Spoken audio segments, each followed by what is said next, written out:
السلام علیکم ورحمۃ اللہ وبرکاتہ۔ سوال یہ کیا گیا ہے کہ ایک بڑی عمر کی خاتون ہے، تقریباً 75 ان کی عمر ہے، اور ان کے ہسبینڈ 85 کے لگ بھگ ہیں۔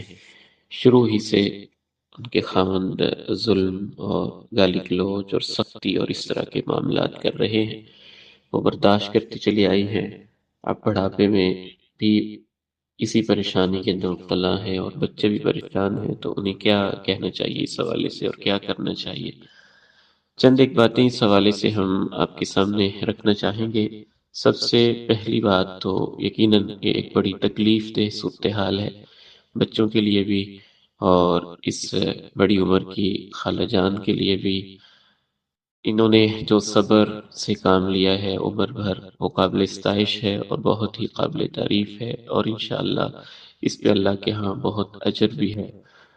ظاہر ہے ایک تکلیف دہ صورتحال کو مسلسل فیس کرنا کوئی آسان کام نہیں ہے، بہت عزیمت کا کام ہے اور بہت ہی صبر اور ہمت کا کام ہے۔ اللہ تعالیٰ اس پہ آپ سب کو اجر عظیم عطا فرمائے۔ دوسری بات اس حوالے سے یہ ہے کہ اس صبر کا یہ مطلب نہیں ہے کہ خاوند کے لیے سب کچھ شرعاً جائز ہو جاتا ہے۔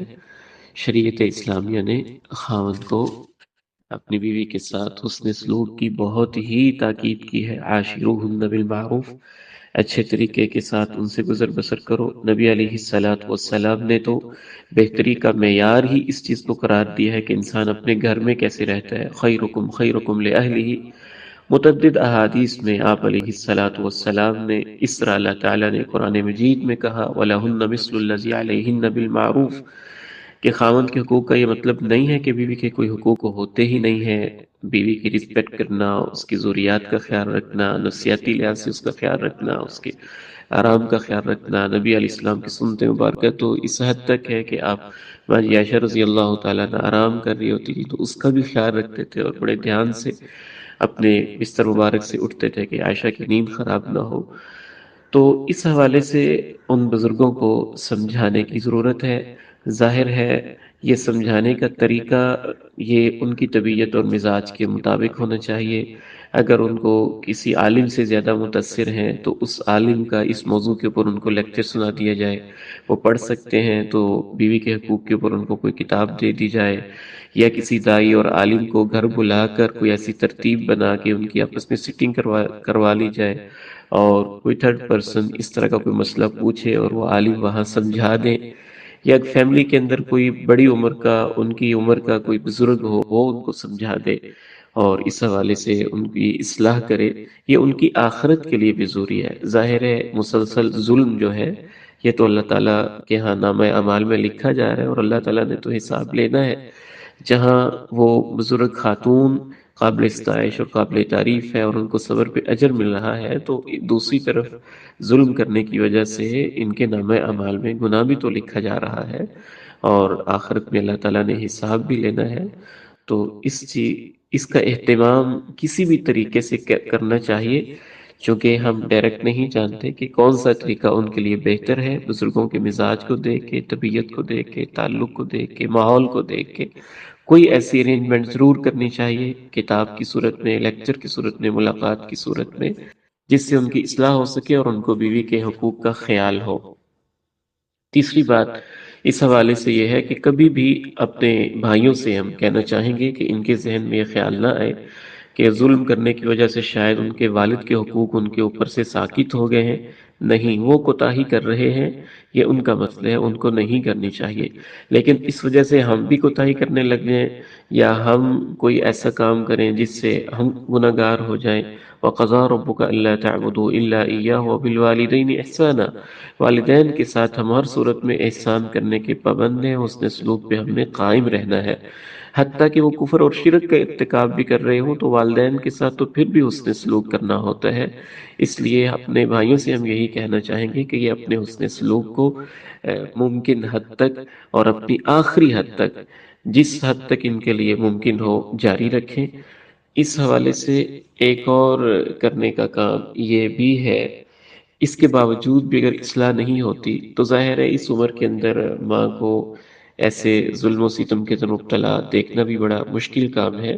تو پھر ڈائریکٹ بھی میٹنگ کر کے والد محترم کو ان کے ادب کو ملحوظ رکھتے ہوئے ان کے ساتھ بات کی جا سکتی ہے کہ وہ جان یہ مسئلہ ہے، والدہ پریشان ہے، ہمارے لیے بھی یہ پریشانی کا باعث ہے، تو اس میں آپ ہمیں اصلاح کی ضرورت ہے۔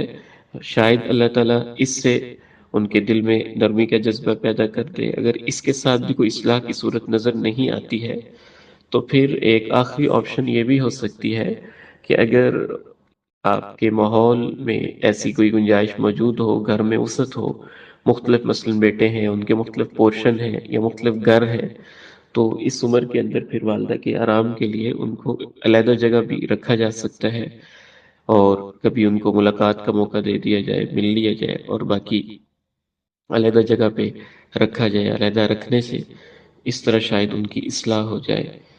اور آخری بات اس حوالے سے یہ ہے کہ اللہ تعالیٰ سے کثرت کے ساتھ دعا کرتے رہیں کہ اللہ تعالیٰ ہمارے والد محترم کے دل کو نرم کر دے، والدہ کو اس پہ اجر دے دے، اور ان کے لیے بہتری کا ماحول پیدا کر دے۔ دعا میں اللہ تعالیٰ نے بہت تاثیر رکھی ہوئی ہے۔ اور اس کے ساتھ ساتھ ہم یہ ضرور کہنا چاہیں گے کہ بعض دفعہ یہ ایک ری ایکشن بھی ہوتا ہے۔ اگر والد محترم غصے میں آ جاتے ہیں، کوئی ایسی چیزیں ہیں جن کی وجہ سے وہ غصے میں آتے ہیں، تو کوشش کی جائے کہ گھر میں ایسا کام نہ کیا جائے جن سے ان کو زیادہ غصہ آتا ہے، وہ زیادہ ایموشنل ہو جاتے ہیں اور آپے سے باہر ہو جاتے ہیں۔ ان کا بھی اس عمر میں ظاہر ہے انسان نفسیاتی طور پہ کمزور بھی ہو جاتا ہے، چڑچڑاپن بھی آ جاتا ہے، تو ان کے آرام کا زیادہ سے زیادہ خیال رکھا جائے تاکہ ان کو اس طرح کے غصے کا موقع ہی نہ ملے۔ اللہ تعالیٰ سے دعا ہے کہ آپ سب کے لیے اللہ تعالیٰ آسانی فرمائے، خیر اور برکت والا معاملہ فرمائے، اور اپنے غیب کے اسباب سے رب العزت کوئی ایسا راہ پیدا فرما دے، ایسا راستہ پیدا فرما دے جس سے والدہ کے لیے بھی آسانی ہو جائے اور والد محترم کی آخرت بھی بہتر ہو جائے، گھر میں سکون کا ماحول پیدا ہو جائے۔ اللہ تعالیٰ آپ سب کے لیے آسانی فرمائے۔ السلام علیکم ورحمۃ اللہ۔